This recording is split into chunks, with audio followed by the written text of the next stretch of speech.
Caldogs. Ganda nga po sa atin lahat. Oh, pasensya na kayo Wala kasi akong kasama ngayon Kaya ito, ako muna yung gumagawa ng mga gawain bahay. Wow! Kaya ako sa inyo. Wala kayong taga-ugas ng pinggan, mga followers ko dyan, mga friends ko sa FB. Just call my name, and I'll be there. Share ko lang mga Caldogs. Sa trabaho, may dalawang uri ng tao. Yung una, yung taong masipag o literal na may sipag at tiyaga.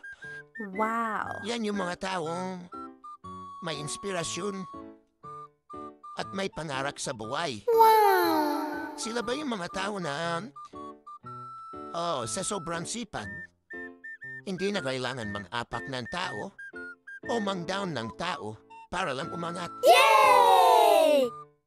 Ito yung mga klase ng tao na may takot sa Diyos. Saka may pagmamahal sa kapwa. Aww. Ganyan yung mga taong hinahangaan ko, mga Caldogs. At yung pangalawa, yung tao na sobrahan naman sa sipag. Gaya ko, sa sobrang sipag ko, kahit umulan, nagdidilig pa rin ako, guys. What? Just for fun lang, guys. Dahil sa totoo lang may mga ganyan tao, yung bang kahit di na nila trabaho, kahit yung pagsusumbong sa boss, tinatrabaho na nila. What? Makaangat lang sila. Sa mga ganong klase ng tao, bago na kayo. Okay. Bago nila kayo tawaging sipag muta na. Dito, Caldogs, peace land.